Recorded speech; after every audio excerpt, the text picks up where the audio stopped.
Football family, welcome into Huddle It Up Films live. First live show on the program. Super excited. We're going to be here with you every single Wednesday throughout the season. Hopefully, to February. Here as the Ravens get ready to play football, kicking off the preseason tomorrow night, Thursday night football in Baltimore. Tennessee Titans coming to town. And I'm so happy to have these two people with me to join us on this journey. First, making her debut on the channel, one of my favorite people to talk with, talk ball, talk some life. Had the pleasure to get to know her better over the summer, but that is Miss Ashley Priyanka. Hi. Do I How clap for myself?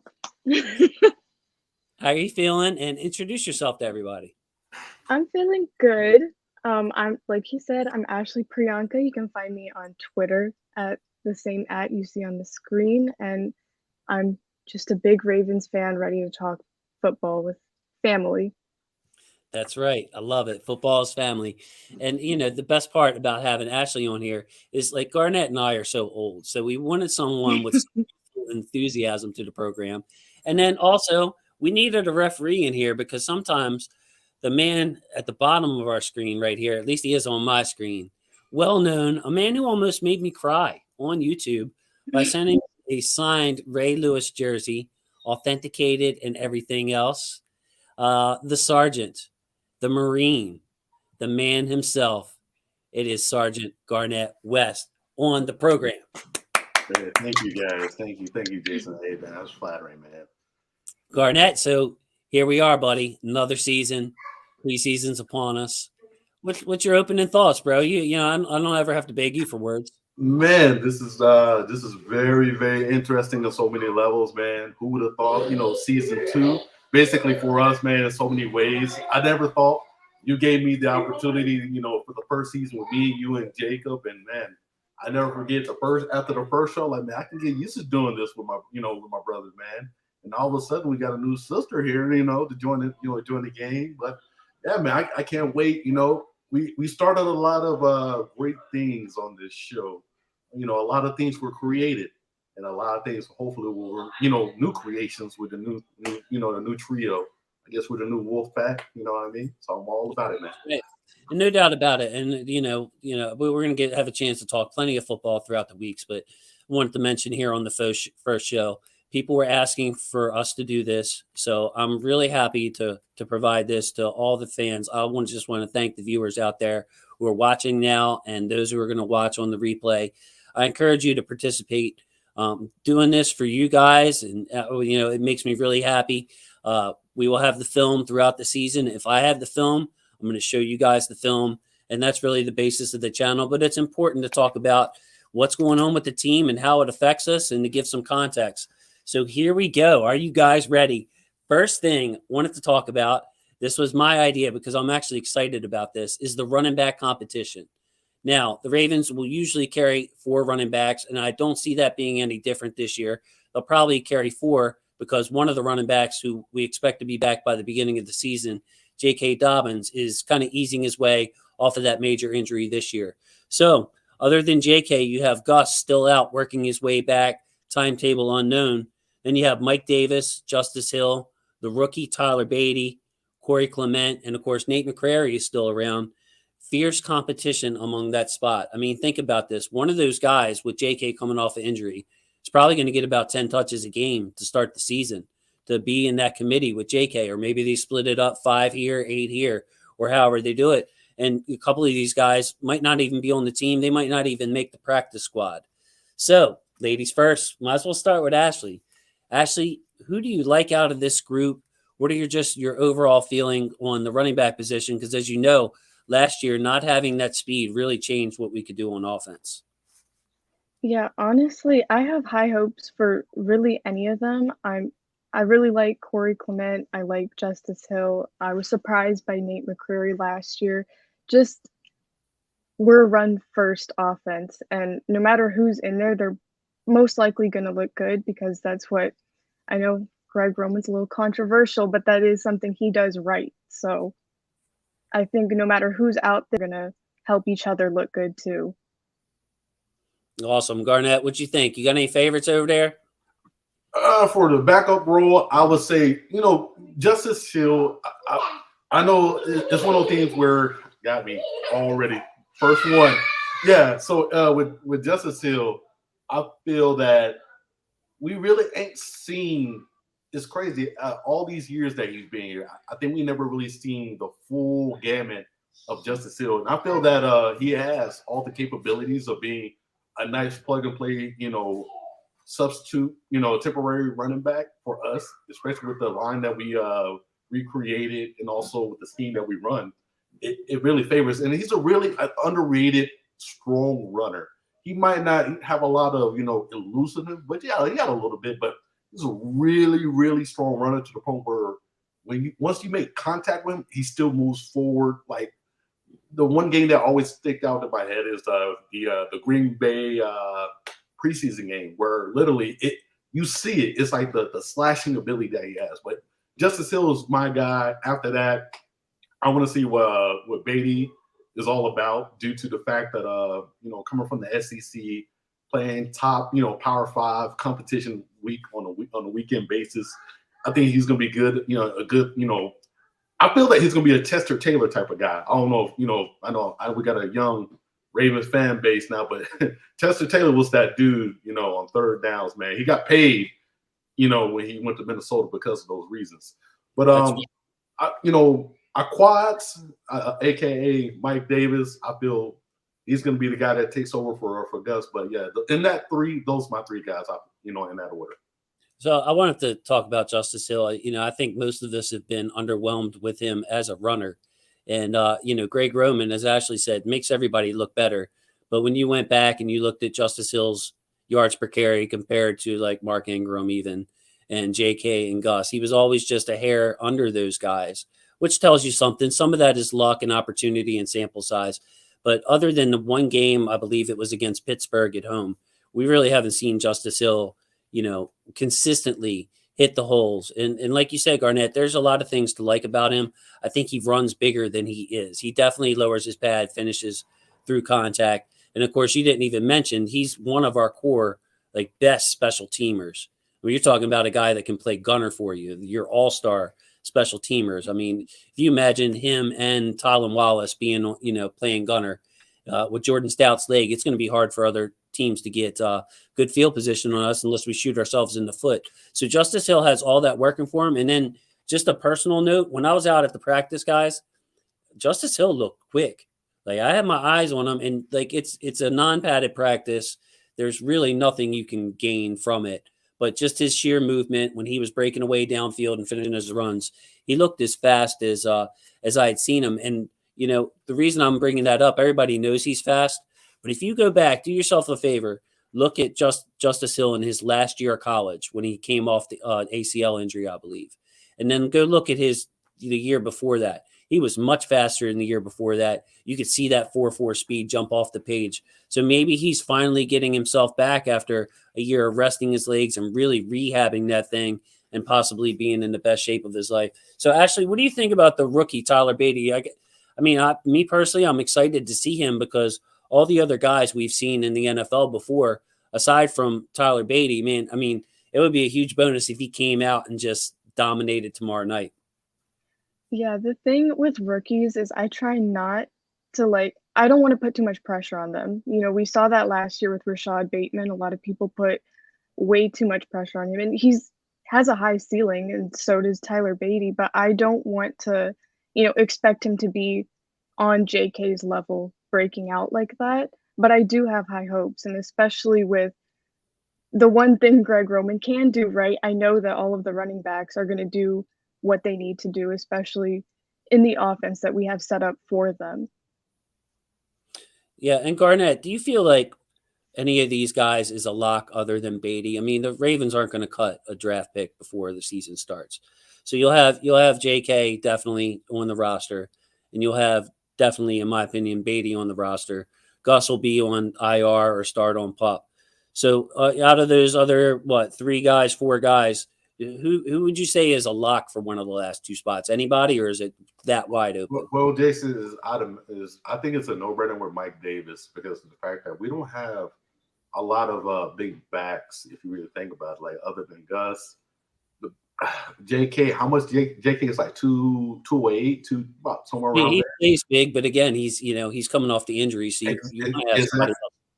Exactly, but like when it comes to just power back style, just being a downhill runner, Mike Davis is that guy. And obviously we from what I heard, I didn't actually hear the full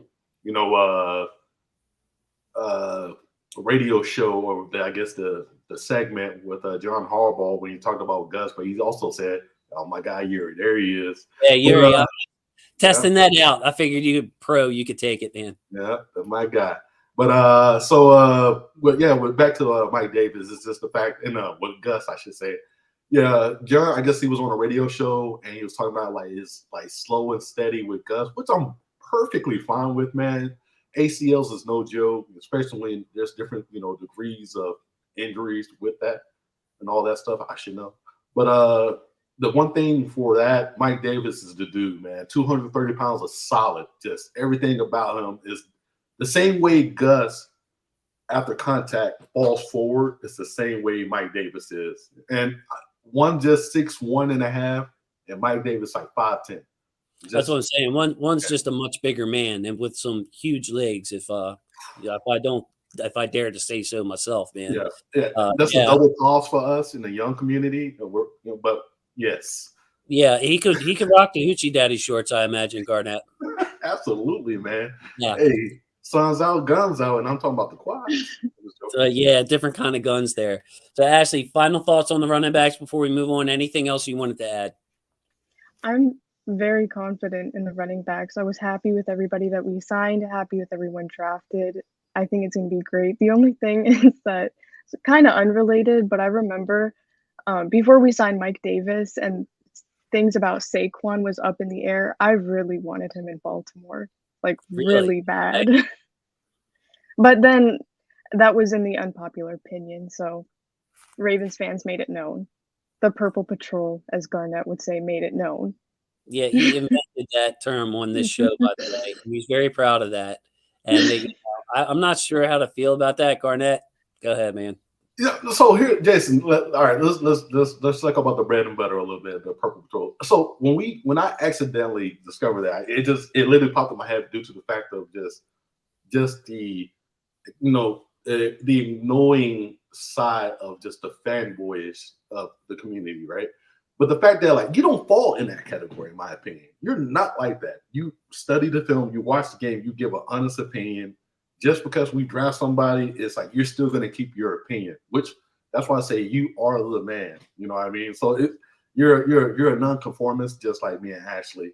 And speaking of that, with Ashley, I think she just created a perfect segment.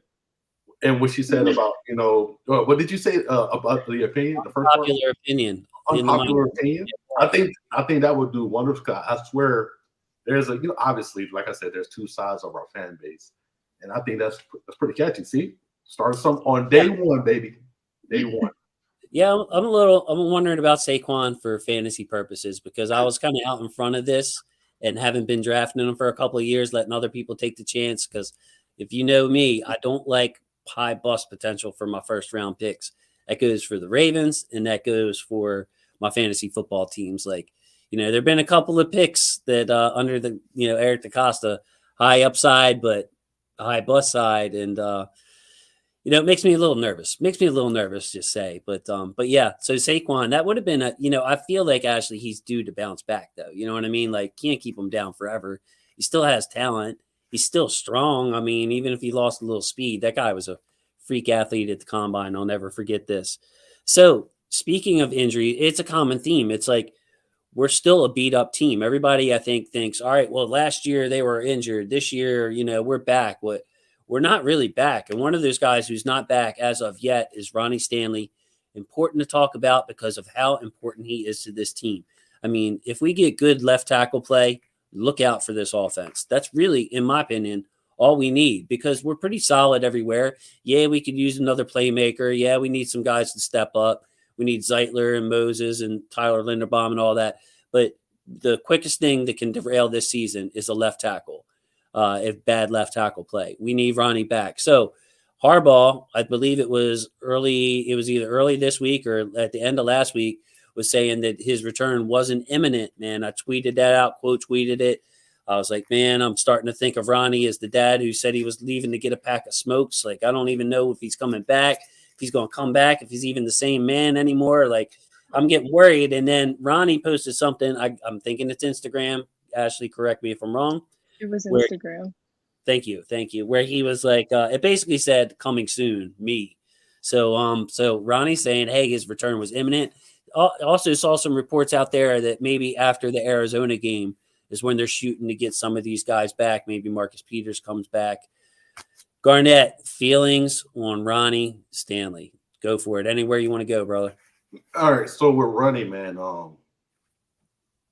As fans, we have this thing where we lock onto the best memory of people, and obviously the best memory of Ronnie Stanley was 2019, and I guess a little bit of 2020, and the Steelers game when he got hurt, right? So I'm in the camp where, obviously with the injuries, he got a couple of opinions, so he can get surgery, see how it is, and all these things. So I'm all in the camp where I'm gonna hold my judgment on Ronnie, but this is the final judgment on Ronnie.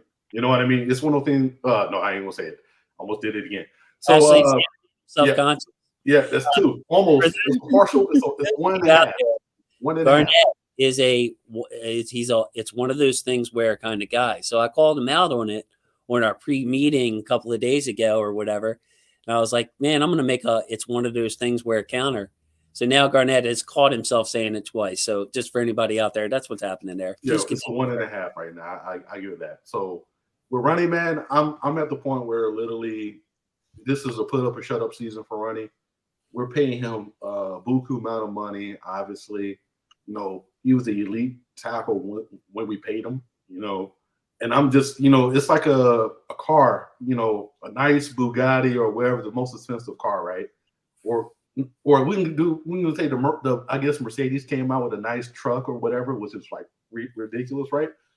Super nice. Truck is more fitting for Ronnie because he's a big dude. Okay, give me a break. But I'm just saying. But he's depreciating, after a couple, transmission issues, obviously with his ankle or whatever. It's losing value, and basically we can't do nothing about it. We can refinance all day, a la extensions. Look at that. That's a good little analogy of what I just did there. See, I'm working. So with a couple of extensions here, try to spread out the money, flip it around, all these things. But at the end of the day, we're still paying for something that we can't use. So this year, I'm going to interrupt you on that note. Yes, I mean, Ronnie, you notice John Harbaugh has been very careful with his words when talking about Ronnie. He doesn't want to say much. He doesn't want to say much anyway. But last year, he was like, you should ask him. And then this year, it's like, look, his return isn't imminent. And I took that as like, don't ask me about it again, man. You know what I mean? I'm not going this question every week. So Ronnie's contract says Ronnie is on this team for the next 2 years. It's not just this year. You look at over the cap, it's a ton of guaranteed money again next year. You might as well keep him for all the money that you would have to eat. So, I mean, whether Ronnie's healthy or not, we're going to have him on the books for two years. So there's not going to be any refinancing with this Garnet, in my opinion, because you can't push that money back and then have him on the team another 3 years instead of 2 and not know what you're getting on the field. Like Ronnie's going to have to get out there and prove it, of course. But he's a Raven for 2022 and 2023 if you just go by the cap. So, man, Ashley, I want to get you in there and not go too long without having somebody speak because Garnet rambles all the time. But what are your thoughts on the situation with Ronnie? I was going to say, Garnet, it was a good analogy. I liked where you went with it. But I do have an issue with players that we pay like that. And then there's nothing to show for after. I mean, I know it's different because he has the injury, but at some point you're going to have to come back and work for your paycheck. It's not just signed and done. And then, because you still, like you said, he's on the roster, he's on the team, but we're not utilizing him. He's not there and he's eating up all that money. So I told you guys before, I don't pledge loyalty to anybody, so if I have a problem with it and we're not winning, we're not getting anything out of it, then I'm gonna call it out. Yeah, and it's tough for me, Ashley, because we don't know how. I mean, Garnett's had 4 ACLs or something. I don't know. He's no professional athlete either, so it's not even fair to really compare our situations to theirs. But I think as fans, sometimes this was a point that I made in that thread. You know, we've seen some heroic comebacks. We saw Derek Mason play a whole game and score a touchdown while his shoulder was getting dislocated every time he was tackled. We saw Marshall Yanda have his right arm dangling so bad that he couldn't play right guard anymore. The man switched over to left guard in the middle of the season, so his main hand was the other hand. Gutted it out. Joe Flacco, if you remember, had to stand up on a plane ride home from New England after he won the game. He was so beat up. Terrell Suggs coming back, Ray Lewis coming back, all these famous injuries. And like we see this and we just expect guys like Gus to just pop right in and be themselves. And you can't expect that. Every injury is different and every person's different. You got to think that this is such a severe injury. You know, reportedly it was 2 broken bones, 2 torn tendons in your foot. Like, it sounds nasty. And then, you know, just the chain of events last year where Ronnie came back, gave it a go, finished the game. I was feeling good. I'm like, look, he had a bad game, but once he breaks up some of that scar tissue and everything, you know, he's going to be back to his own self. It might take a month, but Ronnie's back. And then he just shut it down, didn't even try to practice on it, had another surgery. So I'm nervous. Garnet, speak to the options we got behind him, because really it's a bunch of right tackles. Actually, I think Harbaugh, that came out of Harbaugh's mouth. We got a bunch of right tackles. Patrick McCary, obviously had him at right tackle last year. He's never really played left tackle aside from the preseason. Juwan James played some left tackle, but he hasn't even played a lot of football. And when it has been, it's been at right tackle. Morgan Moses, a right tackle. Daniel Faalele didn't even play left tackle in college. He's been a right tackle his whole life. So Juwan James is working there right now.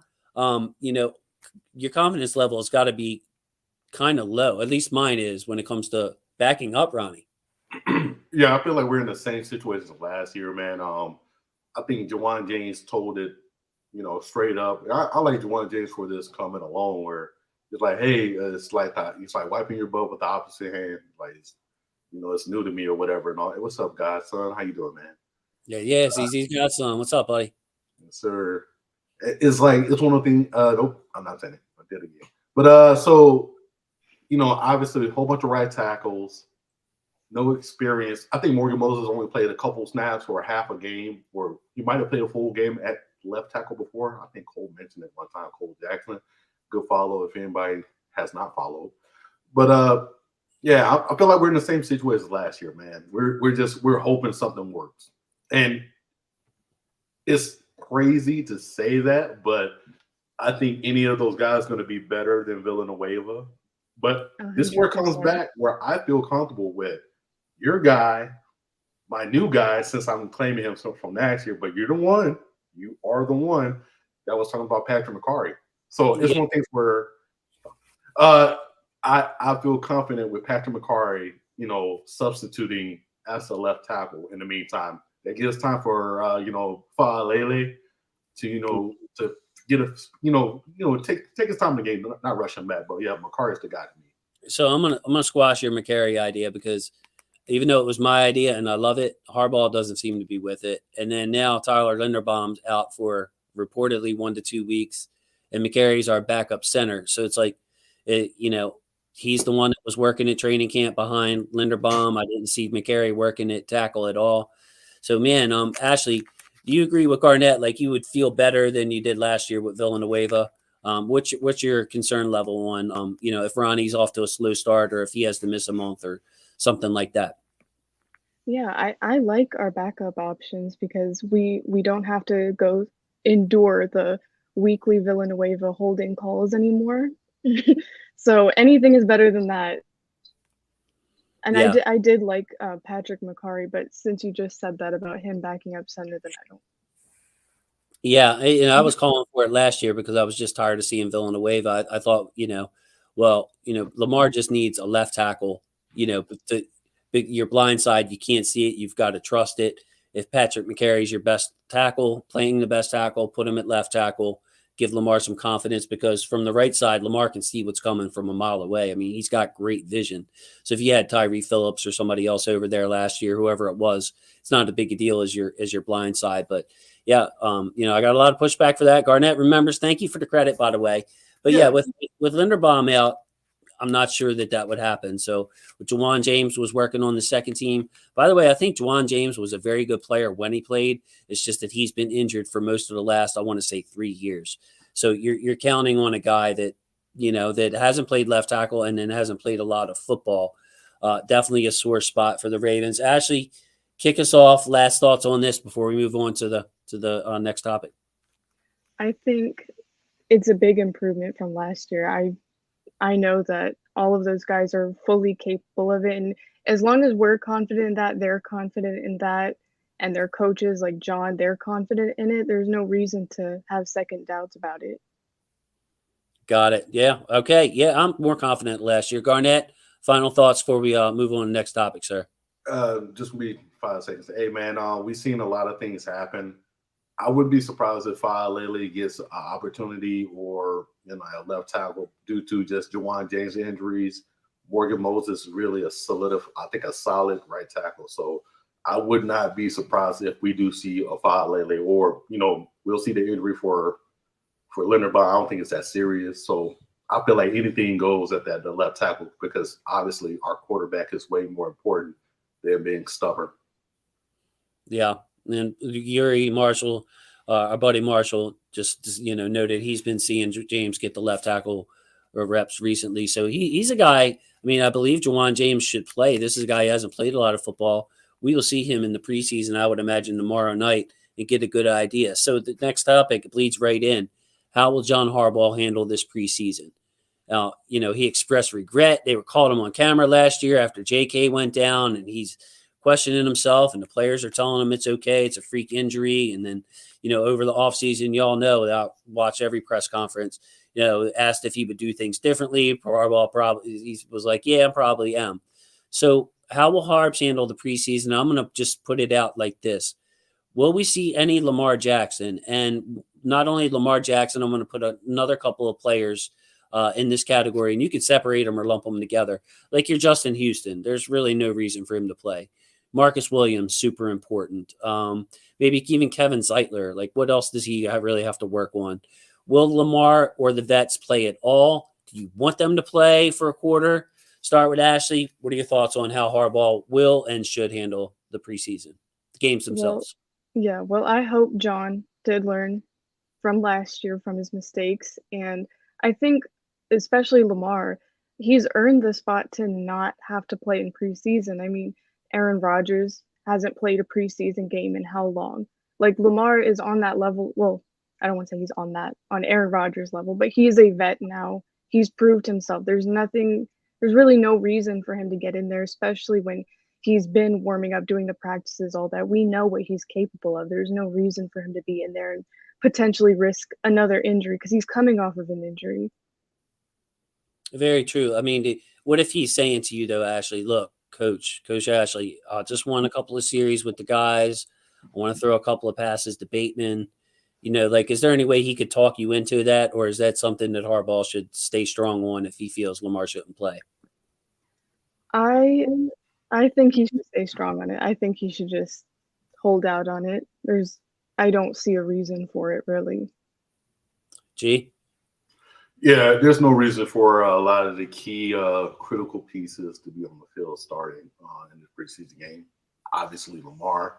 I think me and Ashley, we were actually having a moment on Twitter when I said my exact words, because Fox Sports NFL, brought up the 20 game streak, of what we did on preseason game wins, and I was like, my exact words, what I tweeted were, I don't give a damn about the record, as long as the young receivers, I think that we're going to be moving to that real soon, get all the opportunities in the world to showcase their talents, and we come out the game injury free, I'm fine. Like this game is really all about the guys that we're not sure about. So yeah, there's no need to see what Calais Campbell is, or Michael Pierce or all the key veterans that we're going to rely on for the 17-game stretch, right?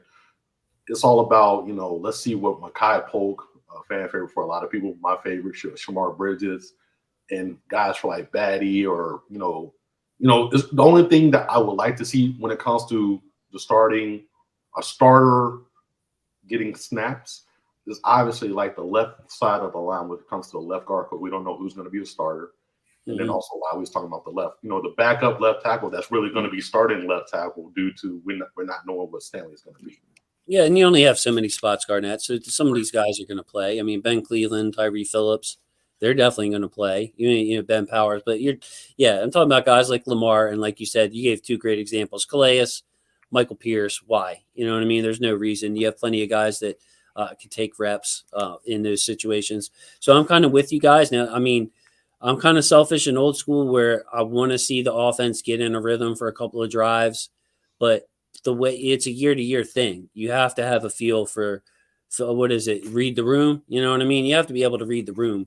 And this is still a beat-up team, as I said earlier. Last year is still kind of lingering over this team.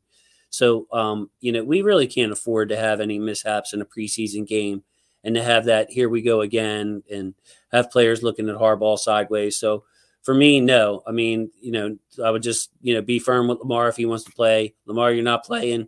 Neither is Calais Campbell. I mean, dude, what if Mark Andrews is another one? Why have him out there taking a hit? Somebody trying to prove himself can, try to hit him in the knees. And you see stuff like that happen all the time in preseason. So I guess we're on the same page with that. Now, Garnett, I'm just going to bleed into the 20-game winning streak, which we were going to talk about. You already stated your opinion, but I was going to phrase it like this, do you care about it at all? And does it mean anything? Now, for me, I do think that I don't really care about it. As a matter of fact, I would rather see it end sooner than later so we can stop talking about this thing, because Harbaugh hasn't played the preseason any different than any other coach.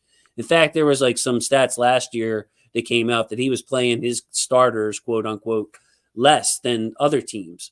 He would just spread it out, have them play a series in the first, a series in the second, a series in the third, instead of loading it all up in the third game. So I'd like to just see it so we don't have to bring it up anymore. It doesn't mean anything to me, or I don't care about it. But it does mean something to me as far as you can't win 20 games of anything that requires skill without it meaning something. So to me, I would say yes. Of course it means something. I think that it means that our depth is good, especially early in the year. I think it's also a symptom of, you've heard Tony Jefferson say it recently, you've heard other players echo it, that our training camp's no joke. You know what I mean? You come here, you're going to work. It ain't like San Francisco's or like Billick, we used to call it, I forget what it was called, Club Billick, basically it was the preseason where it was just everybody was stretching and doing that kind of thing. Harbaugh's the opposite. He works his guys. So I think it shows that we're practicing hard. I think it shows we have good depth. I think overall it's a good thing. You know what I mean? It's a good thing. Something not going to be bragging about to opposing fans because they laugh in my face, but I think that there are some key context clues to take away. That said, if it's over, if it ends tomorrow night, I'll have a wry smile on my face, unless everybody just looks like, what, and we get blown out and, there's other stuff that happened. But I'll just be happy that we don't have to bring it up again. Ashley, 20 games in a row the Ravens have won in the preseason. Well, like you said, it does mean something, but it's not you can't put it in the trophy case. It's not that big of a deal to me. It's kind of like spring training. The games don't mean anything, so it's fun. I went to a preseason game last year and they won, and it was fun to experience that, but it doesn't really mean a whole lot when star players are getting injured in said games too. Yeah, it just really took the sting out of it because I don't think we had much of that, through the 4 or 5 years. Can you guys remember any other stuff going on before last, Garnett? No, I can't. I don't remember or recall anything super significant of a player getting hurt in preseason. I think you said it magnificent well. It became a big deal because we're, obviously, how social media and how TV works now. Everybody needs a story to lock on to talk about. So when we started winning and winning and winning, and then it got to the count of 16-0 and all these things, and we finally shattered it, I think that's where, it drew everybody in, but it's just the fact that all the, Ivan's, well, I guess I forgot I forgot the Ivan's Law. I forgot what it's called, man. I'm old. Anyway, right. Go with it, bro. Anything can go wrong, went wrong, whatever, and it just did at the wrong time. And JK, obviously, and then during camp with Gus and Marcus Peters and Justin Hill and all the ACL, crazy stuff happened. So I'm never gonna blame John for that. That's idiotic and barbaric, as JK, James Prochet would say. But yeah, man, I'm all about it. Like the whole point is, all I want to see from preseason is the young guys, the receivers. I think me and Ashley, Jason, I know that you feel. I don't know how you feel about this. This is a great, live show to talk about it. Obviously, we're going to get to that because you're the head honcho of it. But I know me and Ashley feel a certain way about the receiving core for tomorrow night. It's the fact that they're not proven. We're rolling the dice, and hopefully we hit 7 and not crap out. But I just always want to ask you, how do you feel about the receiving core, though? No, that's fine, man. Because I feel like we've talked enough about the preseason and the win streak. That was just something that I wanted to get our opinions out there on. But I was going to ask you, well, let's just talk about the receiving core. My philosophy is simple on this. Do I think we should add a receiver? I think it's absolutely yes. I think the reason is, if you look at the depth chart and you say, look, I mean, it's not like our safety room where you have 5 proven NFL safeties. Even Geno Stone, the 5th guy in that group, looked absolutely awesome last year when he was in there. You could see the difference between him running the back end and Brandon Stevens. Wide receiver is not like that, man. You have Bateman and you have my favorite guy I've been calling on in 2 years. Expect my credit on this one, G. James Prochet. Told you this man, anytime he's called on, he does his job. So you have those 2 guys, but that's 2 guys, okay? No, we're not going to be a spread offense and hurl the ball all over the field. But people don't realize, Ravens fans don't realize, we still run 3 wide receiver sets. And that's not counting Andrews. I'm talking about not Andrews, 3 receiver sets over half the time, like 55% of the time. It's still lower compared to other teams. Like the Bengals run it almost all the time. They'll have Higgins, Boyd, and Chase out there for most of the game. But you're talking about 3 receivers on the field over half the time. That's a huge part of your offense. So, yes, I want to add a receiver. Now, it's just simple. You want the best roster possible. It's not that I don't have faith in Duvernay or Wallace or any of the other guys to step up. You want the best team possible. So I don't want to hear excuses of, well, we don't need a receiver because we don't use receivers. Nah, man, we're putting 3 receivers on the field over half the time. You need good receivers to take pressure off of your number 1, Rashad Bateman, and the guy that I think will do his job in James Prochet. So, Ashley, go ahead, man. It's your turn on this one. I was going to say, you made a great point. Have you ever seen that tweet where it's like, Twitter's the only place where you can say something like, I love pancakes, and someone will reply and be like, so you hate waffles? That's exactly what you just said. Just us saying that our receivers are not proven. We're not saying we hate them. We're not saying that they're bad at their job. It's just, it would be nice to add a veteran wide receiver in there, somebody who has proven themselves. But with that being said, I want to add Tylan Wallace to that. I have a lot of faith in him. I know we see him more on special teams than we do out there, but toward the end of the preseason game I went to last year, he had great hands and great awareness of like feet-wise where he was and everything. There was this call that got overturned. It wasn't a catch, but he was like this close outside. He just didn't get his toe dragged or whatever it was, but the whole stadium went crazy when he made that catch. And I'm really excited to see what he and Prochet and Duvernay can actually do, especially since, what did Roman say? He can finally start drawing up more plays. Yeah, I didn't really like that comment just because it inferred that your quarterback couldn't make all the throws before, which I think is a little horseshoey. I think it had to do with the receivers more than the quarterback. And the small catch radius of Hollywood Brown. For all the other things he did great. 50-50 balls weren't his thing. They certainly weren't Miles Boykin's thing, and we had a lot of smaller receivers. But, yeah, Ashley, I remember that play. I believe it was a broken play on the right sideline. If you're on offense, it was on your right side, and Wallace made the spectacular play.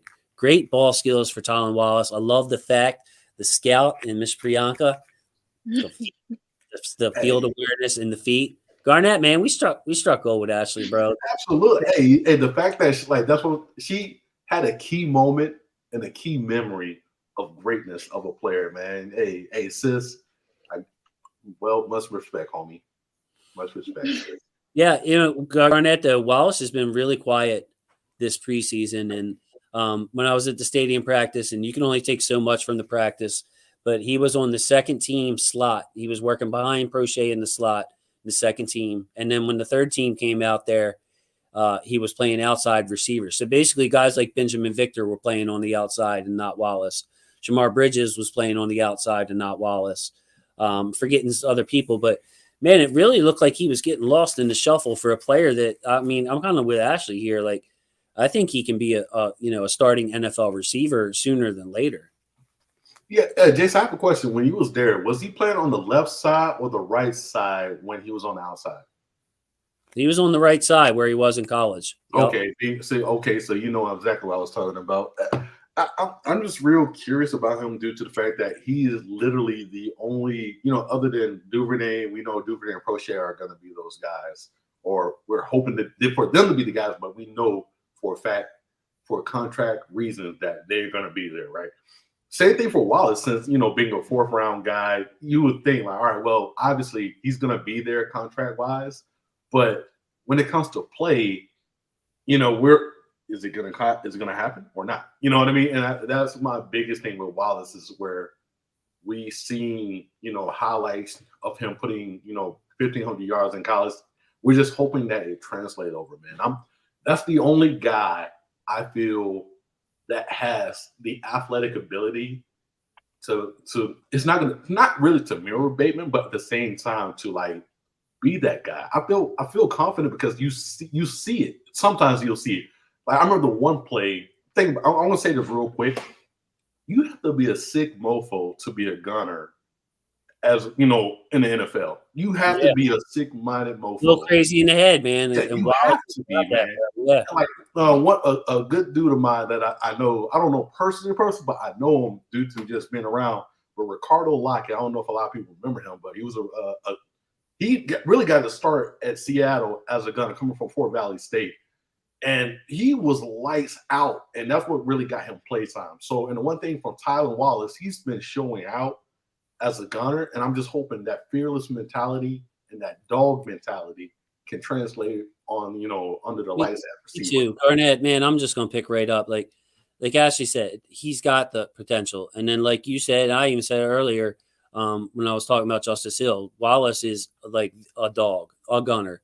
A guy that you put out there, you kick the ball to his side, he is going to beat the two guys in front of him, get down there, and really cause problems for the punt returner.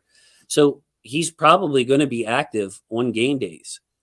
You know what I mean? Because of his special teams. So we need Tylan Wallace to step up, man. That would be a good guy to show out tomorrow night as a receiver and start making plays because he's had such a quiet camp. Because, like I said, he's going to be active anyway. It would be a bonus if he can get involved in this offense and kind of outplay some of the other guys or start to shine so he can earn his spot. But, Ashley, I didn't get a good feeling in training camp because it made me feel like James Prochet.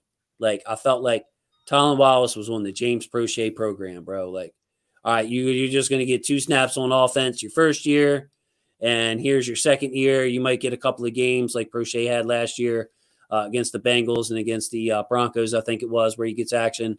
And you're not going to play the rest of the year because you're just in the hardball pecking order. So, I got to be honest, man. I didn't get a real good vibe off of that, Ashley. And we actually have a question in here, something that we can talk about. Thank you, Baltimore Raven. I appreciate it, man. Y'all talk about G-Rose sending in a play. Lamar suggested another play, and G-Rose said, let's try it, and it ends with a touchdown. Yup, that happened, Baltimore Raven. Thank you for bringing that up. It was a fade route to Bateman in the back corner of the left end zone, I believe. So Bateman, again, playing X on that weak side like he did last year.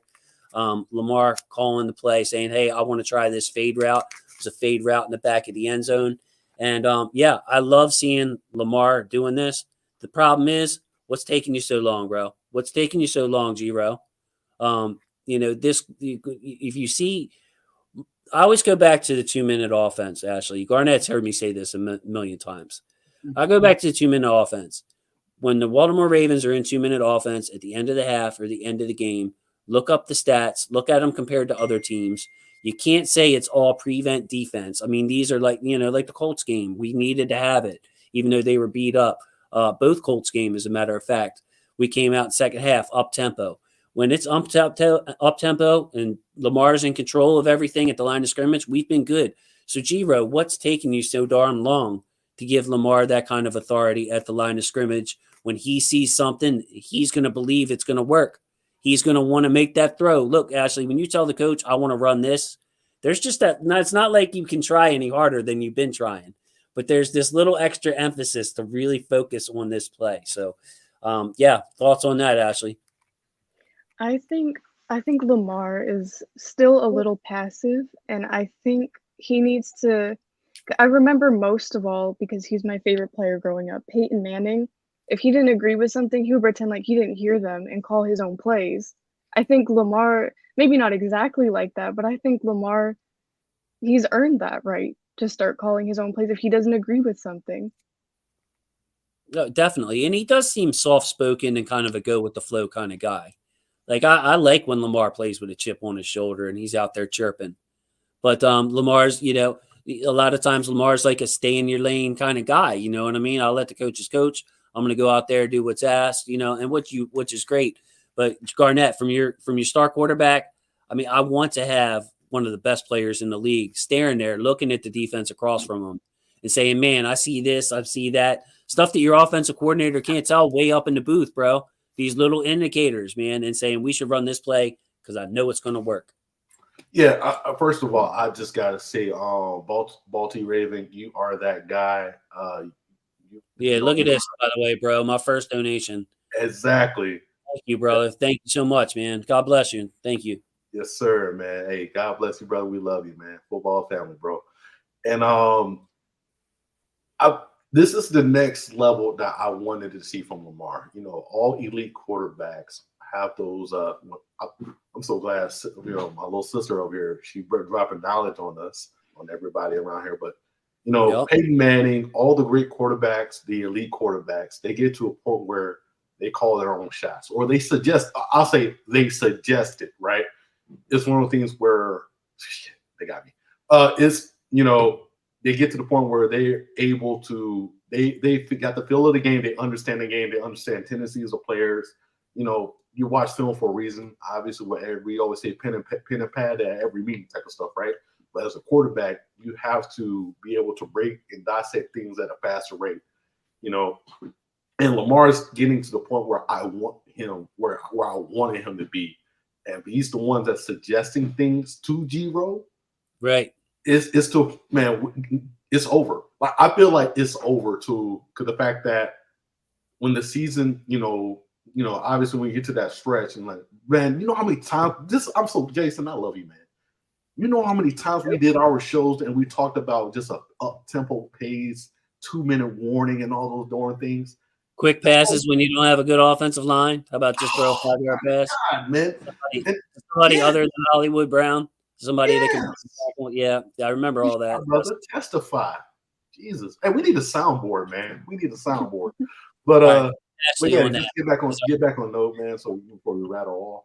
Now, I love the question, Baltimore Raven. Thank you. And I encourage anybody else to participate and steer this discussion.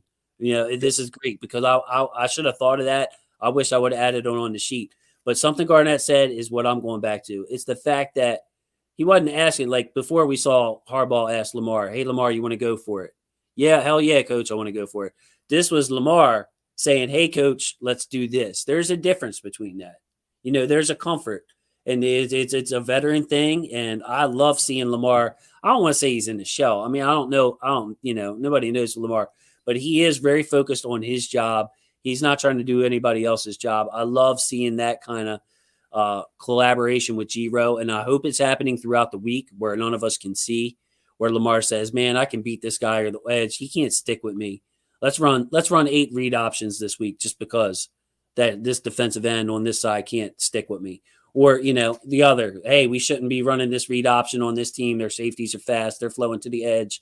Just to work with your coach and get on the same page.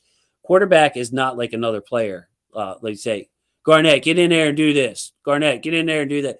Quarterback is your CEO and has a view of things like a catcher in baseball where he's seeing the whole field, like a free safety. Why I'm so big on free safeties, being able to see the whole field. So great topic. Ashley, yeah, before we switch topics, can you just chime in one more time on that, please? She killed it with the Peyton Manning. Yeah, dude. Yep. Well, I mean, you see it still. You see it in your Aaron Rodgers and your Tom Brady's. Just when you get to that veteran level, and I'm sure Mahomes does it too, when you get to that veteran level, you've earned that right to do so. And why not trust Lamar? He's won us countless games when he steps in and does his thing, when he goes off and makes his own decisions. There's nothing wrong with that. I mean, he's not going to do it all the time, but sometimes there's a point where that 2 minute, he can make his own decisions there, and that's what wins us games. That's what puts points on the board. Yeah, and by the way, I think it's right on time for Lamar. Some quarterbacks, if I'm remembering right, it took Drew Brees forever to get to that point. And then towards the end of his career, I mean, geez whiz, he was pretty much him and Sean Payton were reading each other's thoughts and just slicing up defenses with, not too much, a plethora of weapons. You know what I mean? They usually had one good guy like a Michael Thomas and not a much else. But yeah, so Lamar's right on time. It's no knock on Lamar. I just love seeing it, even if it's just one opportunity in practice, to have that kind of open communication with Greg Roman. Because, I've always been a guy too. Garnet, can you comment on this before we move on? Coaching up in the booth like Roman does has its advantages. I'm not going to sit here and say it doesn't.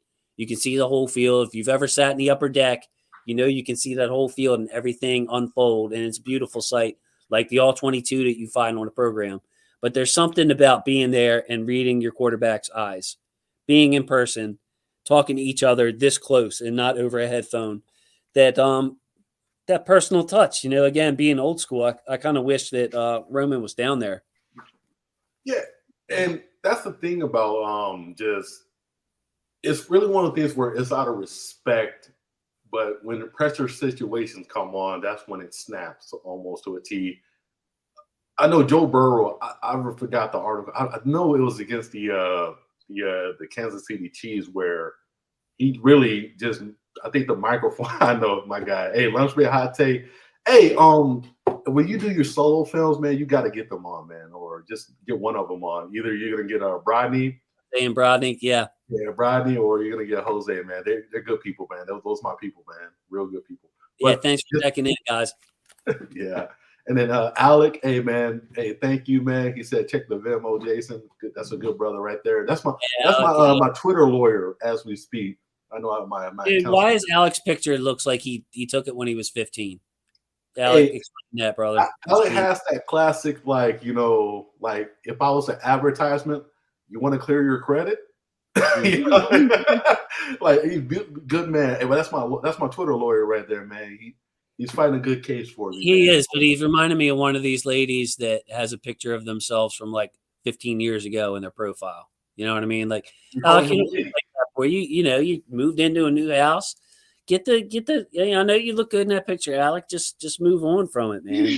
From it. Are you? So, hey, we got a question from our friend Eric Cuppett.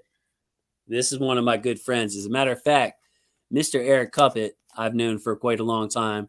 A Dundalk boy like myself, a wrestler, co-captain of the Dundalk wrestling team our senior year. How about that, Garnet? Co-captain, me and that guy. What's your thoughts on the tight end room? How many do we keep on the roster, especially with Kolar being hurt? Great question, Cup. Great question. Garnet, you want to start on this? Yeah, I think we're going to keep a total of 4. Well, hold on. Let me count. All right, hold on for a sec, Garnet. I'm counting Pat Ricard in the tight end group because he doesn't run the ball. I can't stand when they put him in the running backs category. So you're going to have Ricard take up one of them quote unquote tight end spots. Then you have Andrews, Boyle, likely. Do you keep it? Does Josh Oliver or somebody else have a spot until Kolar gets back, or do you just roll with those 4? Alex replying in the comment section. Hey, just a real quick shout out to Hen Dog, aka Ravens on Gatekeepers, good people. Guys, Oh yeah, hey man, what's going on, man? Good people, man. And then Alec, obviously, we already talked about him, good dude. But I know, yeah, you can, Ricard, he's kind of the 5th or whatever. But so let me just make sure we do the count right. I don't want to sound dumb. So yeah, Mark Andrews, Nick Boyle, Likely, and then Kolar. And Kolar is a weird thing because a lot of people are very confused on how the 53-man works, and obviously the contract situation, how that goes, and all these things. So we can somewhat explain that. And then after that, the 5th one, due to it really all depends on how we with the Kolar situation. I think probably we're gonna roll with 4, but keep old buddy, what's his name, Oliver On the IR. Yeah. I'm gonna move off you, Garnet. Let you get your thoughts together there. So there they are, aka Percy Mormon, right there. Mark, Isaiah, Nick, Josh, and Tony. Josh being Josh Oliver, Tony being Tony Poljan. What I'm saying is, I think that once you're gonna have to put Kolar on the initial roster, by the way, which is a bugaboo of mine with Harbaugh and staff. For anybody out there watching, Kolar started practicing with the team. Then he was put on PUP, so he couldn't be put on PUP, excuse me. So Kolar is being marked as an absence every day. So what that means is, unlike a guy like Gus, who can go right on the PUP list from last year, Charlie Kolar has to be on that initial roster, and then they would move him to IR after that. Now, what I'm saying is Kolar's injury was similar to Bateman's. So you're looking at maybe 6 weeks for him. You know what I mean? Maybe he misses the first 6-7 weeks. Not a major injury. What I'm thinking is they only roll with 3 of those guys on the screen right now because they have Pat Ricard, again, who, although he is a fullback, yes, he has plenty of experience being a blocking tight end. You can use him as the Nick Boyle in your system and still have Andrews and still have Isaiah Likely out there. So with having an extra blocker, basically I'm saying we could get an extra receiver on the roster, a 10th offensive lineman on the roster, or something else, and just roll with Mark, Isaiah, and Nick to start the season to go along with, of course, Ricard. Ashley, a lot there to digest. Take it any direction you want. Well, I agree with Mr. Percy Mormon down here that Pat is a fullback, and I would like for them to roll with 4, but I agree with what you said. Most likely, knowing our team, they're going to roll with 3 of those guys and then have Pat come in there and do his thing as tight end, running back, whatever it may be. Right. I don't love it, but yeah, I don't love it, but it is good that instead of having a lot of teams, and I'm afraid Roman's going to keep Josh Oliver or Tony Poljan just to have an extra guy. But me personally, it's you're only going to have so many blocking guys on the field at once. Usually it's just one. You know what I mean? Even if you're in 2 tight end sets, Andrews is acting as a receiver. So if you have Pat's out there to block, you know what I mean? Ricard should not be running routes. I know that's a common. It just gets on your nerves to see him running routes. Pat Ricard should be on the field for one thing only, and that's what he does best, and that's the block. So if Nick's slow and Nick's not back to himself, I do have confidence that we don't need to carry a Josh Oliver or Tony Poljan to block. We can use Pat Ricard in that role and use that roster spot somewhere else. So, Garnet, you got your thoughts? You got your thoughts back together there, man? You just didn't let me finish my whole thought, though. But I go with, you already said it. Obviously, the 5th tight end would be Patrick Ricard just by default. Oliver probably be a practice squad and then get signed on after we make the IR initial. But the Kolar thing, like I said, a lot of people are very confused on how, the whole thing, what you explain, how, you have to make the 53, and then you do the whole IR process or whatever, how you want to go from there, short-term IR and all these things. And I think that's the biggest confusion part, from what I've seen from doing Twitter spaces and just doing, being involved in Twitter. But yeah, it's tough, man. I'm gonna vent here for a second. So, fans aren't like, some fans ain't gonna like it. Some fans are gonna glad I said it. But look, we drafted Isaiah Likely in the same round as Charlie Kolar. I mean, like, I don't even know how many picks later. It couldn't have been more than 10 picks. So you had those two guys that close together on your board. All this medical information, all the things that you know about these guys. And you mean to tell me that you like Kolar that much better than Likely, that you would take a guy with a hernia that you knew would have to get fixed eventually, just like Bateman last year, by the way. Just like Linderbaum, you knew about the foot injury and you took him in the first round anyway. So again, man, not to be an organizational basher here, but why the heck are we taking players with injuries that are eventually going to get fixed, especially considering Isaiah Likely was ahead of Kolar on many boards. He was ahead of Kolar on my board. And knowing that, they were drafted that close together, you would have figured they just would have drafted Likely first. And then, of course, to add salt in the wound, you have the guy practice. So now you can't put him on PUP like you can in Gus Edwards and not have to put him on the roster. He has to go on the roster. So now Charlie Kolar is going to force you to make a handshake agreement with like a Tony Jefferson or a Brent Urban and bring them back one day later and then put Kolar on IR and use one of your IR to return spot. It's just a big mess. So I had to vent on that. I don't know if any of you guys want to jump in, but I'm kind of frustrated by that. First of all, you're not going to talk about my boy Tyler Linderbaum like that. I won't say that right off the back.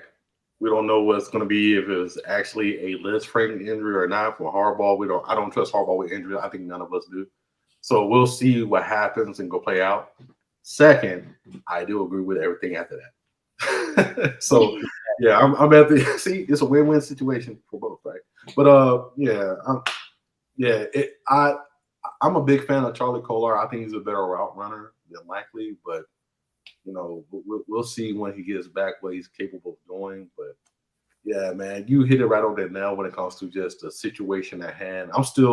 I'm not even going to talk about it because it really hurts me deep inside of how the draft somewhat unwrapped. We were together, Jason, so you already remember. But I feel very confident with Likely, and the whole unwrapping of it, of just how the injuries are going to play a significant role, how we have to manipulate the roster is pretty rough. Yeah, I want to clear something else because Baltimore Raven, this is his comment. I just want to help people out with this.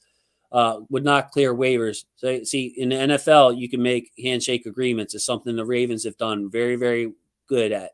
They could basically say, hey, like a Brent Urban, his wife is from here. He moves here. He has a house here. A guy like Tony Jefferson, like I mentioned, a veteran. He don't want to start nowhere. He was almost out of football last year. Ravens are giving him a chance. You can say, hey, we'll sign you tomorrow. Don't sign with any other team. What you're saying about the Raven is possible. They could bolt on you. It's their right to. But a lot of times what the Ravens have done, since people like playing here, is they make that handshake, wink, wink type of agreement. I'll cut you today, sign you tomorrow, and hey, maybe I'll give you a little extra money for doing that. So there will be a player. It might not be Tony Balderraven. It might be, like I said, it might be a Brent Urban or somebody else like that. But the fact that we have to do that in the first place just bugs me. Like if Kolar was hurt, he should have got that thing taken care of in OTAs or something like that and not tried to play through it. And, frankly, again, we're drafting two tight ends so close to each other. They had to be right next to each other on the board. Like not just the tight end list, but their overall board. Why not go with Likely first? Now saying that, I hope I buy a Charlie Kolar, jersey next year because he's just so darn good. So man, we've addressed a lot of things so far. We want to talk about the left guard battle though. The left side of the overall line overall is what Garnet wanted to talk about, but I think we covered the left tackle really, really well, Garnet. Let's talk about this left guard battle. And Ashley, I want you to start with this. Tyree Phillips, Ben Cleveland, Ben Powers. That looks like our choices. Now, three, it could go either way. Three guys, you're going to definitely get an NFL quality starter. Or it could just be three guys who are just average to below average. Talk about that left guard spot, Ash. I was really excited about Ben Cleveland. I know he struggled with his health a little bit, but he is a monster of a human. And I don't think there's any way that he could disappoint us at left guard. I feel like he is above everyone else for me, Okay. anyways. So I'm going to challenge you on this. Like I was with you because that game against Pittsburgh, Week 18, being the film nerd I am, it was like I've never seen Ben Powers play a game like that. I've never seen Tyree Phillips play a game like that. Ben Cleveland was out there handling guys like Cam Hayward in that tough Pittsburgh Steelers front for all the other problems they had. Their front lines were still beasts. Ben Cleveland finally turned it loose, was tossing guys, was driving guys. But Ashley, here's where I'm pushing back.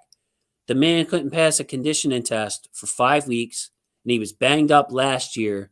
Like, if you have a chance to win this job and take it and run, how are you reporting to camp and a guy like Michael Pierce can pass the conditioning test and you fail it 5 straight days? Yeah, I think we talked a little bit about that in like one of our little meetups. Is I do take issue with professional athletes who I don't want to accuse them of doing the bare minimum, but you use your body for your job, and if it's not ready, then I don't understand the point. Why are you getting paid? Why are you showing up? That does frustrate me. But definitely, clearly, you would say if all of them on an average day, you're thinking Ben Cleveland's clearly better than Phillips and Powers. Yeah. I mean, Garnet, I go I ahead. think Tyree's a little closer. It's not like a huge gap. I do like Tyree Phillips, but I still think I'd take Ben Cleveland. Yeah, Garnet, go for it, bro. I'm probably gonna take Tyree Phillips. I want to take Cleveland so bad just because Mount Nova man, Georgia vibe. He's from my home, from the motherland of Georgia and all these things, down south type of guy. And like your buddy Cubbit, man, Cubbit, me and him about to be funny. He's about to be my You would new like guy. Covet. You would like Covet. He already talking about Ben Cleveland eating too many squirrels and stuff, man. Give a shout out to Don C, man. Don C, I know who you are. Thank you for all Let's your see, help. man. Yeah, Don Canary, man, on Twitter. Sir. Lamar Orioles helmet. Now I'm here with 2 Braves fans, Don C. So I can't get into it with them, even though Yeah, we've had a better record than them lately. But I mean, if you ain't yeah, got a World Series under your belt, man, I'm sorry, we just can't have a conversation. Ain't that right, I mean we Ashley? do. It's Yep. just I was 7 when it happened. But Garnett, Tyree Phillips, though, you were saying, yeah, man. Yeah. So I got confidence in him due to a couple reasons. Is the fact that all the times that you used to show, used to be on Ken's show back in the day, man. Mm-hmm. And you hit a couple points back in the day that I never forgot. It's like, and obviously, feelings may change due to time, but you can't ignore it. It's the fact that the dude has been moved around so many times at so many different positions. But the fact that if he studied at one position, I feel that he'll be, I'm not saying he's going to be all world, elite, all pro, Pro Bowl, but he'll be serviceable. And with the situation at hand when it comes to Ben Powers in Cleveland and himself, it just seems that I feel for some reason I have more confidence in Tyree Phillips than Cleveland, which I want to be so wrong about, but I just want to see how it unfolds, man. And the funny thing about it, reports coming out that but Ben Powers has been the guy that's been surprising people. So it's just like it's a weird situation at hand for us, man. But I'm hoping Phillips, he was the starter before he got hurt.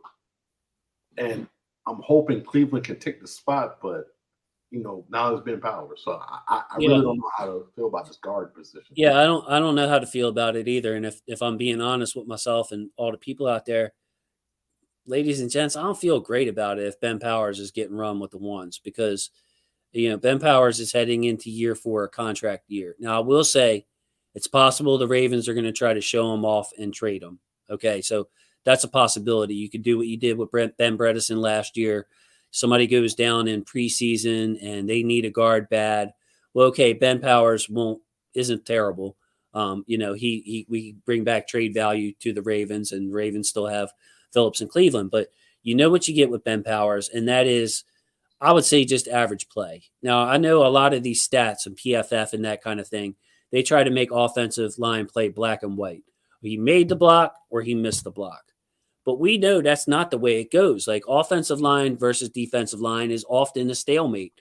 The offensive line is supposed to win. You know what I mean? There's a reason that only, the top left tackles never give up sacks, and the top left, it's hard to win and get to the quarterback. It's offensive line supposed to win. So Ben Powers, when he makes his block, he's not driving anybody. He's not making blocks at the second level. He's not doing anything spectacular. He's basically holding his ground. And then with Ben Powers, a couple of times a game, he's going to get beat with quickness and have bad snaps that can blow up drives. So I don't want Ben Powers in there. I mean, my ideal world would be for either Cleveland or Phillips. I don't even care who steps up and is clearly better than Ben Powers. And we can get some upside and some improved play at that left guard position. Because Ashley, I'm figuring, every position counts on the line. It only takes one person to mess up the play, to blow up a play, to blow up a drive, get you out of field goal range, whatever it might be. Yeah, and I just want to say what you said about PFF could not be more true.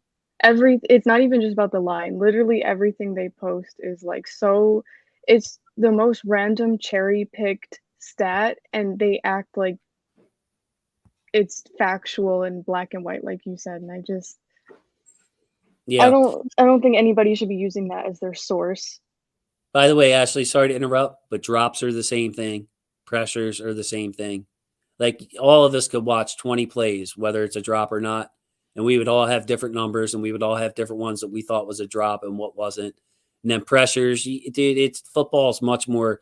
You could be 4 yards from the quarterback and have your hand up and change that quarterback's mind. So go ahead. Sorry, that was a PFF rant. I tend to get on them. Yeah, I'm sorry. I forgot the question now because I went off on that. Our position, like Ben Powers, compared to Ben Powers, these other two guys. Yeah, I really, like I said earlier, I don't think it's close. Like, Tyree is a little closer, and I have hope for Cleveland. But like you said, if we can show off Powers and get something out of that, then that would be ideal. There you go. And our guy Percy again, show bait also to push Tyree. That could be, I'm hoping that's what's going on. You know what I mean? I'm really hoping that's going on, where Ben Powers can get out there. Oh man, we think he's so good. He's on our first team. Look at him go against the other teams, whoever they're playing in preseason in the first quarter, their best guys, and try to get some good tape out on there. But yeah, I mean, Garnet, I've seen Tyree Phillips start the last 2 years, his rookie year with no preseason. They've rushed him in there ahead of DJ Fluker, if you guys remember, at right guard. And then last year, he was the starting left guard coming out of camp. So I know Harbaugh likes him. Maybe he lost some patience with him with the mental breakdowns that Tyree's had. Has mostly been mental from my standpoint. It hasn't been like him getting overwhelmed athletically. It's like a mindset thing with Tyree Phillips, maybe him concentrating on that one position.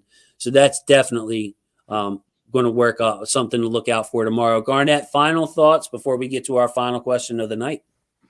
Yeah, man. It's I think may the best man win. All 3 games are like basically playoff games for each guard, man. Whoever's number one, you better act like a number one. That's the best situation, man. Every step counts. That's the best way I can put it. It's a good point, man. I mean, this could be, you talking a guy like Ben Powers, especially. He's going to be a free agent after the next year. It could be you're out of the league if you're not playing well, if you play that poorly. Or it could be you earn yourself a nice contract. How many years, how much guarantees. I mean, there's millions of dollars on the line this preseason for Ben Powers. So I expect to see the best of what he's got. So we're going to close the show out. And if anybody wants to comment, I'd like to hear our viewers' thoughts on this, both in the live chat right now and if you're watching the video later. We're going to pick one player this week. We're going to start on offense. Let's just do offense first. Ashley, what one player are you looking at tomorrow night on the offensive side of the ball? It could be, a player that you're interested to see how they do, or you want a player you want to see do well, however you want to take it, Ashley. On offense? Offense, yep. Just because I'm seeing a lot of people going back and forth on Twitter, and they're very, very interested in Isaiah Likely. I just want to see it play out fully, because I saw people arguing today saying that it's a better pick than Pickens and nobody needs to be upset over that and all of that. So I just want to see. I'm curious. I like it. And what I think about Isaiah Likely is what I saw with Prochet, which started to cement it, was okay. He's doing great in practices. He's doing great in private practices. He's doing great in joint practice. But then what happened when the preseason game came? James Prochet again, mossing people in the end zone. So yeah, it would be nice for Isaiah Likely to stay on that track, like we saw from Mr. Prochet, and really cement himself in the offense. Going to Mr. Sergeant Garnet West, offensive guy, bro. Who are you looking at? Showtime, aka Shamar Bridges, man. I'm really curious to see what he can do, especially coming from HBCU. Dude's literally our background story. If coming from Fort Valley State, if you're unfamiliar with it, that's literally 20 minutes away from my hometown. Okay. Really, yeah, clap, dude. He just a good receiver for a big guy. He can move like a 5'10" guy. And hopefully, what that means he can get in and out of those break tests for a big guy. I don't know the long stride speed. He has that type of ability, but this is what I hate about reports, man. You can hear reports all day about a player doing good, solid, doing phenomenally well. All I heard was just a consistent, Bridges. There you go, Balti. See, cool guy you are. Okay, Beatty, that's good. Cup it. But with back to my Bridges, so I can finish up, is just everything about him just been consistent with all the reports from Jeff Z and everybody. It's just he hasn't really, no super wild plays, but it's just he's been the leader of the camp of all the receivers. So I'm really curious to see what the Fort Valley alumni can do. Yeah, Garnett, going into the season, we were talking and through the draft. I'm a Mekhi Polk guy. Like before training camp started, like if you ask me, I'm like, man, Mekhi Polk's polished. He's long. He boxes people out. He's got a little bit of Mark Andrews in this game where he finds space. He's not fast. He's a possession receiver. I'm like, Polk can probably come in there and get you through games and eventually develop into a starting receiver. But man, just watching Bridges move, watch the way he cuts. Like you said, he like a 5'10" receiver. Yeah, man, he's running these little whip routes and changing directions horizontally. And I mean, his movement skills is better than somebody else that's vying for a starting receiver spot. And it's not James Prochet and it's not Bateman. I mean, Bridges. And then on top of that, for those of you who don't know, he's 6'5" and built big. He is not beanpole out there. He's more built like Garnett than me. I mean, I'm buff and all, but I'm not sure Shamar Bridges buff like Garnett is there. But yeah, Bridges is a good one. So I'm going to reveal mine because somebody said mine. My buddy Cup. This is the guy I want. I want Tyler Beatty to come out tomorrow and dominate. I want Tyler Beatty to rip off, to show out. Like I made this comparison before. Instead of all these running backs, like if they were in the Olympics, all of them getting a 7, 7, 7, 7. I want one of them to get a 9. Even if one of them has to get a 5, I want somebody to separate themselves and be like, look, man, I'm here to stay. And Tyler Beatty, his big thing is pass protection. That's his biggest question. There's no doubt this kid has got the juice. There's no doubt that his playing in the SEC. I mean, think about it, guys. Like tomorrow night, playing in the third string, fourth string, and there are guys that aren't going to make the roster.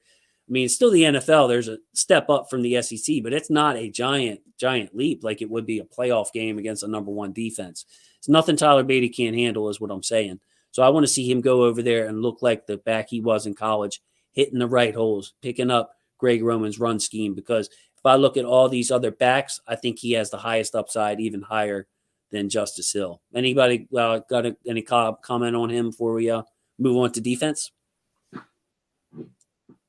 All right, Mr. Garnett. So who you looking at on defense? Let's start with you. You already know who I'm looking at. Who are you looking at? I'm looking at cornbread, baby. I mean, the collard greens. But my bad. Do you remember who the collard greens were? Collard greens were Travis Jones and his mom, by the way, right? Oh, whoa. Easy, big fella. Easy, big fella. I wasn't supposed to say that out loud. No. Come on, man. You want a little bit? Hey, man. Off script, but I love it. But Travis Jones, man. Like, it's amazing. Everything about him. I know. All right. Let me fix these words up because I was about to say a lot of sus things. All right. So the first time that I scouted him, because I was gonna say the first time I saw him, that would have been weird. So the first time I scouted him, strong, powerful hands, just obviously, the zero tech is usually like the 6 foot, 6'1" type of guy, like the Michael Pierce body type, right? Right. But he's like a hybrid of a lot of things, man. And I feel like I see a lot of Haloti Nada in him. Just a 6'4", 6'5", 330, 40-pound man that's moving different from any other man of his size. And the best way to put it is if what's his name? The boy from Georgia. Oh my God, Jake is gonna kill me because I forgot. I can't Jordan Davis, yeah. Davis. Right. If Davis didn't do what he did at the combine, ran a 4.78 at 300 whatever pounds he was at, semi pounds, and all those things, Travis Jones would have been the star of the combine. So just think about what I just said. Yes, Davis put up mutant. I call it mutant tier. It's like tier 1 is mutant. Like you're above crazy. It's abnormal. But Travis Jones put up abnormal numbers himself at his size. But just the fact that it's Davis, bro. Georgia, just the prestige and who he is out of this world, right? But just to get back on point, just Travis Jones, I feel like he's going to be the guy because I think a lot of us have finally, a lot of fans have bought into what he can potentially be. And I feel like he's not going to let us down. All right. So, Garnet, you mentioned him as a zero tech, nose tackle, this kind of thing. My follow-up to you is like, I see Travis Jones, and you mentioned Nada being like a Haloti Nada, where he's really, you can put Michael Pierce play nose tackle. We want Travis Jones on the field to be more than just a nose tackle in passing down. Like early down, you put him at 3 tech, let him rotate with Meta BK, say a little bit, let him get after the passer. Do you believe that he's got, that kind of versatility in this game where he can be more than Brandon Williams? Shoot, does a water swim? Yeah, I mean, does a water swim? Does a fish swim? Crazy. I got so hyped up that I went full retard just for a split second. Garnet, stop with the language, Garnet. Stop with the language. This is how you get kicked off. My bad. I'm sorry. Twitter. My bad. All right, so but yeah, man. Seriously though, like the dude can do anything, man. The one game that I really just come to mind is when they played Clemson.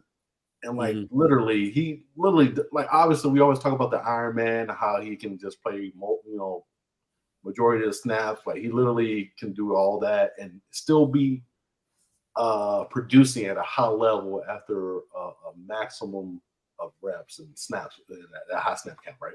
But he can do anything, 0, 3, you name it, man. I feel like he's that guy. He's that good. And that was my main thing where I know a lot of people that talked about Linderbaum were like, oh man, I don't think he's too small. He's going to get beat up by, bigger, zero techs and, these super athletic 3 techs that can do stuff. Well, I thought about like this, you're going against Calais, you're going to be going against a Travis Jones, you're going against freaking nature humans that should not be moving like they are. Right. I think you brought up a great point. First of all, Travis Jones played at UConn. He was the best player on the team. I mean, obviously, and he's playing a position where he needed to be double teamed. So they were paying plenty of attention to him, and he was still playing like 80% of the snaps and stuff like that. That is an incredible amount of stamina. So Ashley, it took Garnet a little while to get his. Tell Mom I said hi, by the way, Garnet. I will. I got you. Who are you taking on defense? Who are you looking for on defense, Ashley? I don't really have anyone particular. I did see Mr. Yuri say Geno Stone, and I do remember he was very exciting to watch in the preseason game last year. He had 2 picks. One of them was Taysom Hill, and that kind of hurt because I'm a Taysom Hill truther. But okay. I'm looking at units, like our linebacker unit. They're so close to being great, and I know a lot of people have some issues with some of our linebackers, and I want to see how our corners develop too. I'm just excited to see how everyone comes together with our new coordinator coming from college. He's a young guy.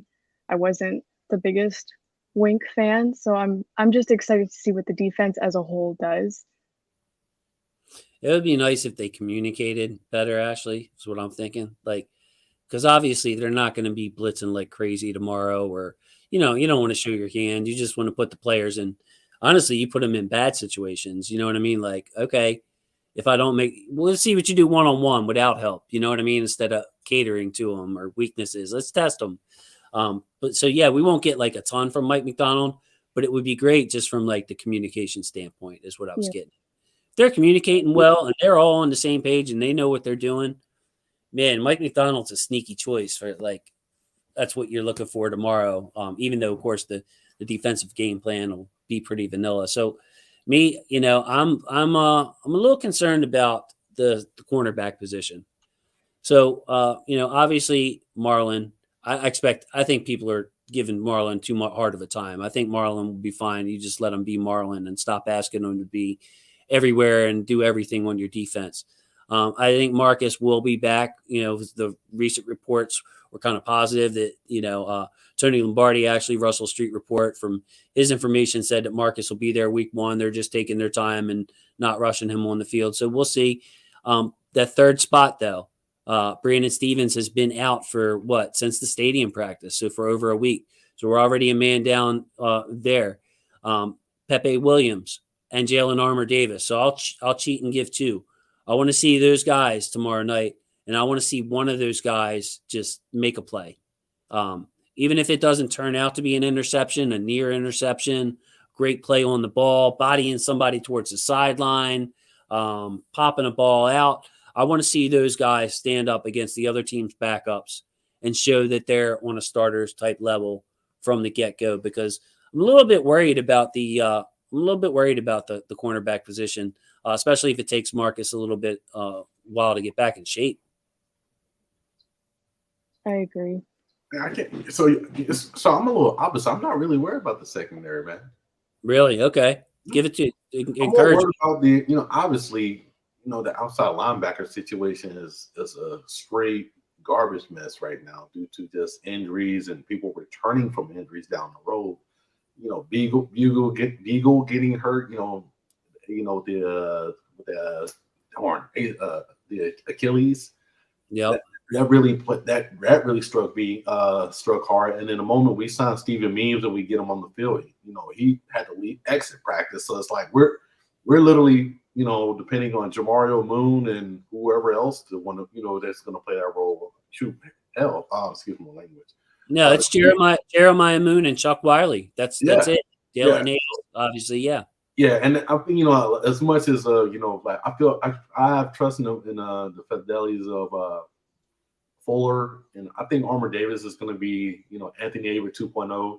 When I mean what makes him 2.0, I think he's going to get a couple more interceptions or calls of interceptions with PBUs or whatever. So we'll see. I feel more confident with the secondary, especially when it comes to the safety, the whole gamut when it comes to the safety realm, and just how we always built around the corners. And I'm trusting McDonald to not put these corners in, like how you said, like in bad positions to create bad tape. That's the best way to put it. Yeah, I just want a slot corner. I want somebody else to be able to take some burden off of Marlon. Like if Jamar Chase is in the slot, you probably are going to move Marlon to the slot to cover him and rely on a Brandon Stevens or Jalen Armour Davis, one of those outside corners.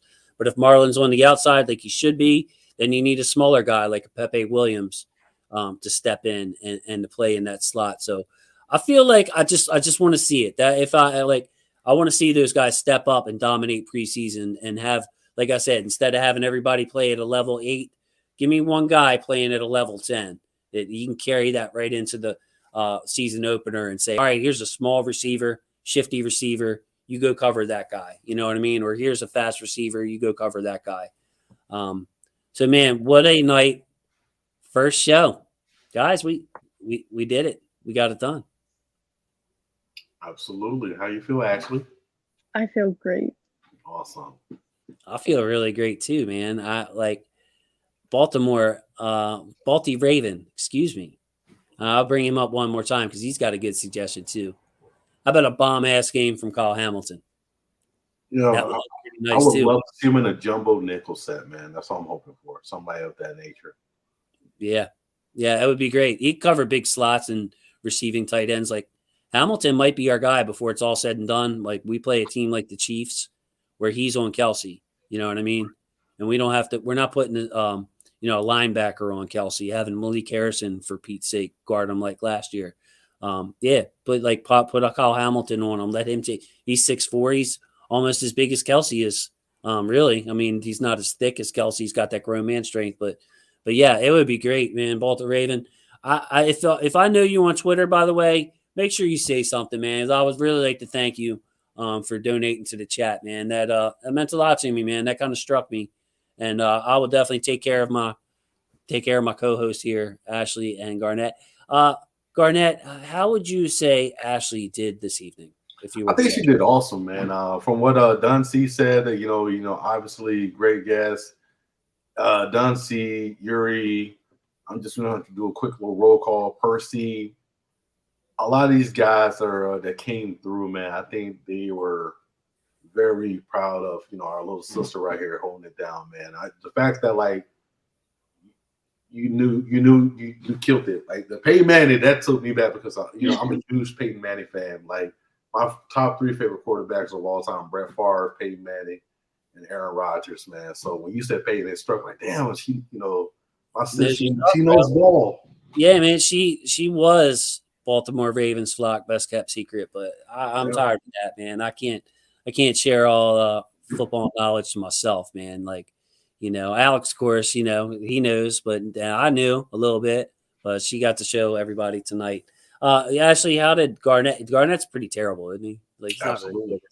No, you guys did great. Yeah, that's my brother there, man. Again, if you guys want to check out a video of me almost crying, there's an unboxing there where Garnet sent his gift, and from my wife and kids, everybody, man. We thank you so much, G. I love you, man. I love both of you. It's going to be a fun season. Hopefully, last year was tough towards the end. It's like people checked out, fans checked out, views went down, and I don't think it had much to do with our show. Like I looked at other YouTube channels, and it was just down everywhere because, man, the team was just spiraling out, and you could tell once Lamar went down that the team wasn't going to go anywhere.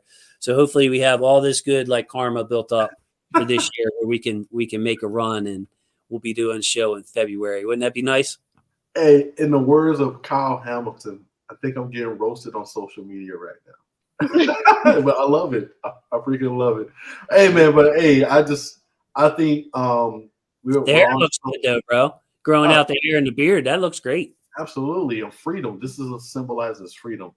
And yeah, man. But I just want to say thank you to all the viewers, man.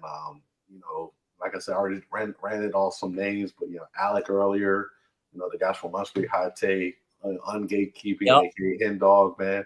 I just want to say thank y'all for showing up, man. For the ones who did, Venmo or Cash App, as you see in the apps in the bottom right and bottom left, man. Thank y'all for whoever did. I don't know, but it's just the fact that like you guys showed up, and obviously, you come here, you family. That's how I look at it. That's right, man. Football's family. It's always end on that, man.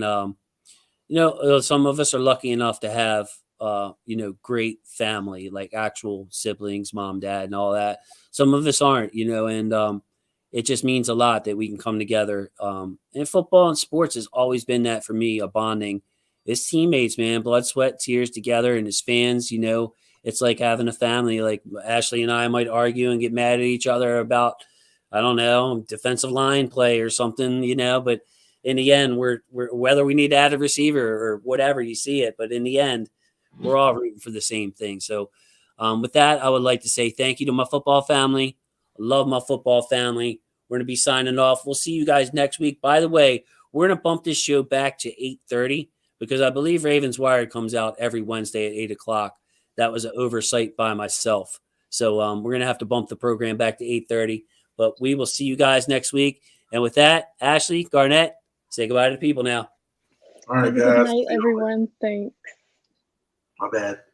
Sorry. No, that's my fault. I interrupted. Love you guys. Goodbye.